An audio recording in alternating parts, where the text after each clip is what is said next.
Peace, and welcome back to original content. It is I, O.G.B.O CracBaby, and this that they fiend for. Look, got a good one for you today.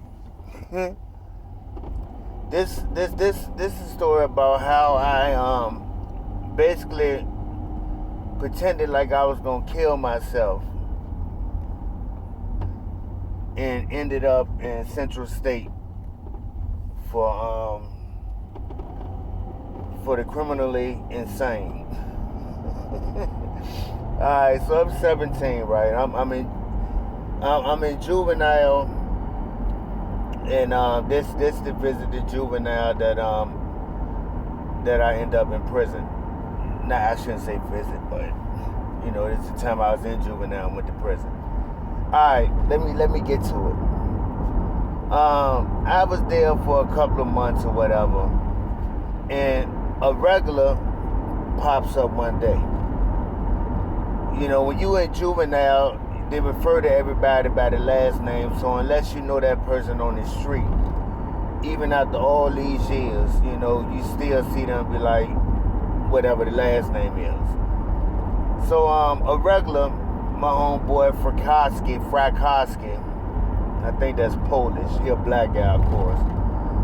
But anyway, he gets back, and we're at the card table, whatever. Everybody kind of surrounded him and trying to find out where he been, and So I get a one-on-one with him, and he basically telling me like, yeah, bruh, I told the staff I was gonna kill myself, and they sent me to Chippenham adolescent unit. Right now, law is if a person says they're gonna kill themselves, they have to be evaluated, and depending on what is written during that evaluation determines if they send you somewhere or whatever. So I'm listening to him. He like, yeah, bro, you can escape. He like, it's one officer, he got the whole flow, man, and most of the times he be in the nurse's face or whatever. He's like, you can easily slide past him. In my mind, I'm thinking, go, it's a go. I'm going home ASAP. So listen. I swear for God. So in juvenile, whatever you do, you gotta raise your hand. Sir, can I have some water? Sir, can I use the bathroom? So I raised my hand. Sir, can I go to my room? I'm tired. So like, all right, boss. So you go in your room. You ain't getting back up to the morning. I'm like, cool, whatever. So they take me to my room. My homeboy from Jackson Ward, Pooh. What's up, Pooh? If you ever see this, man, get at me, fam. And my homeboy, Pooh from Jackson Ward, he laying in the bed, and this is Mecklenburg Juvenile Detention, the old Mecklenburg. They tore it down, built another one now. Anyway, in the room you got one bed, and the other person sleep on a mat on the floor. So being as though he in the room before me, I think he already got room time or whatever. He on the bed. I don't care, because I'm only being here a few minutes. I'm about to put my plan into play.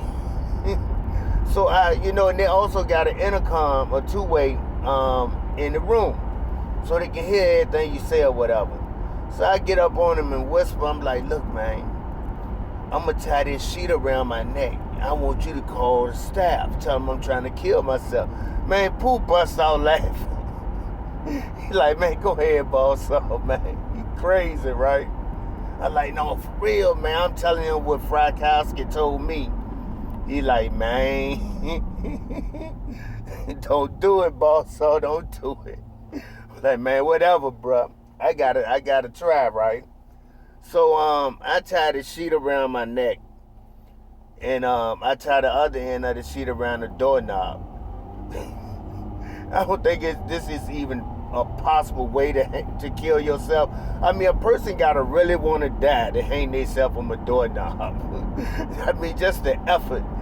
But anyway, so I tie that sheet around my neck, the other part around the doorknob, and on cue, Pooh, sir,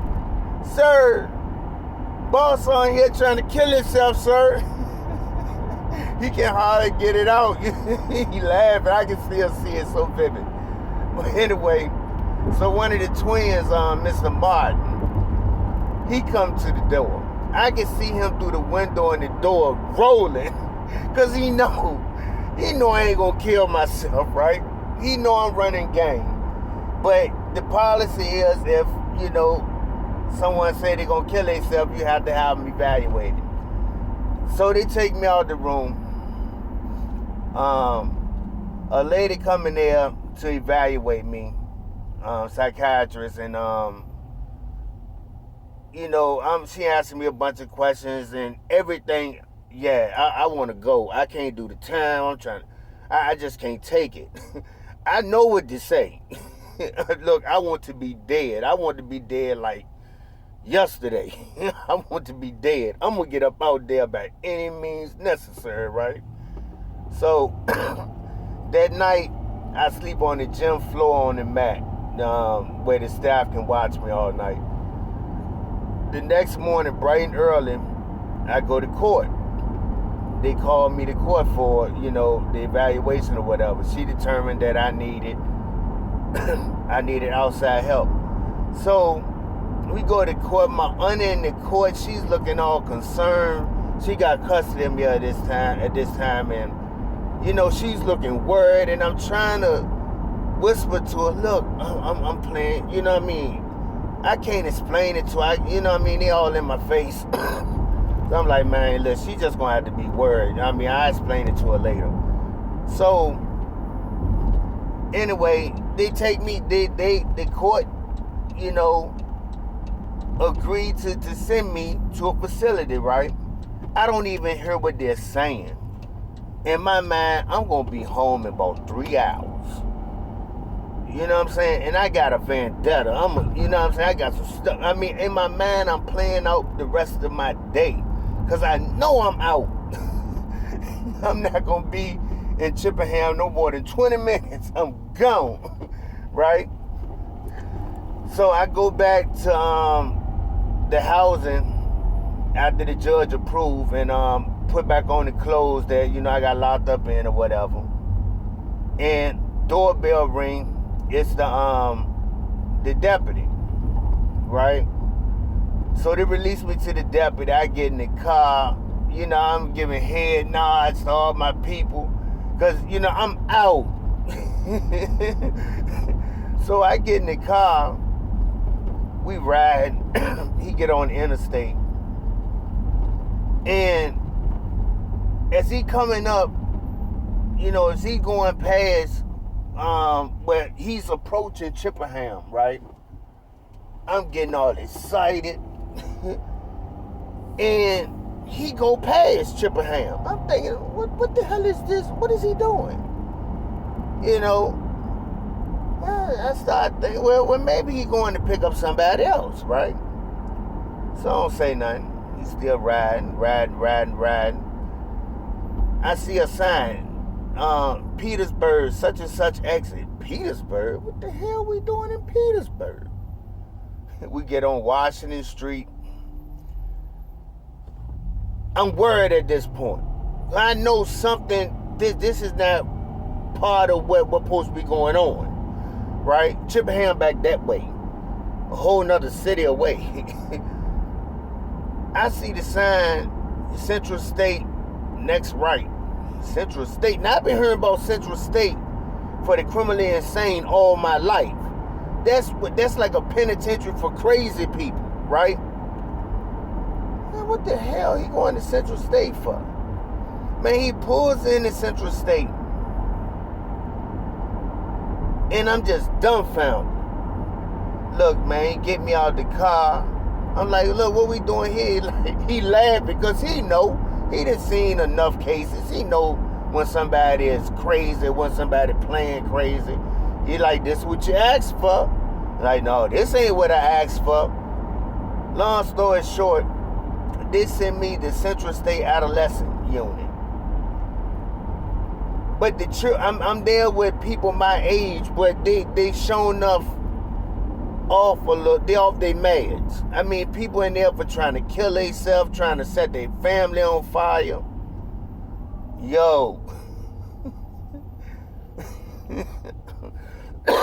I'm completely blown. You know, so I'm there for a couple of days or whatever. Man, I end up, you know, I was playing hustler to the children, right? I'm selling them crushed up Benadryl, telling them dope. It's dope. Hey, the mind is such a powerful thing. You know, that's because you can have your own money there, right? One of them asked me how they supposed to feel, and I tell them, well, you gonna feel like you sleepy and da-da-da-da. Man, after about 10 minutes, I look over there, all up nodding. But one of them was smarter than the rest of them. So he go to staff on me, right? I guess he was go to staff because he know he won't get his money back. He won't that slow. So, after school, you got to take class there or whatever, school there.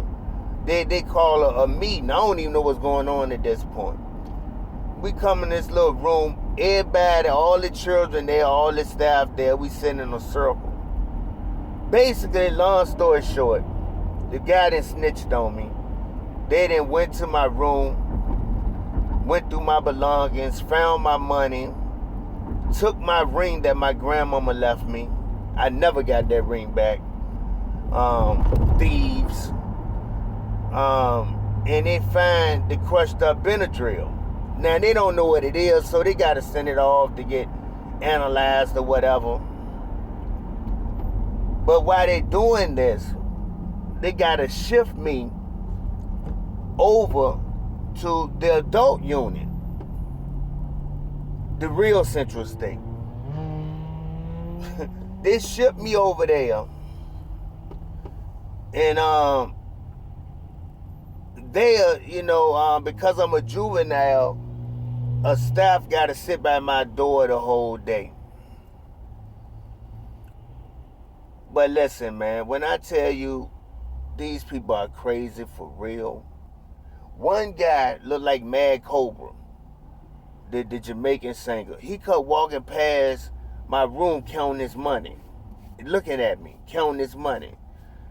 I'm thinking to myself, is he trying to, you know, he trying to come on to me or something? What? Listen, man. Listen, this guy, this staff name was Mr. Wallace.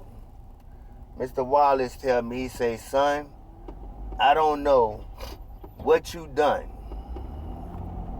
but go ahead and face up to it. Don't do this to yourself. He say, it's people in here who played crazy and got to taking that medicine, and now they crazy for real.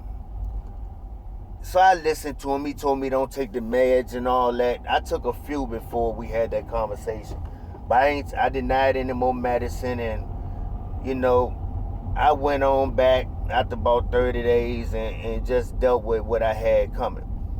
You know, wherever that older guy at Mr.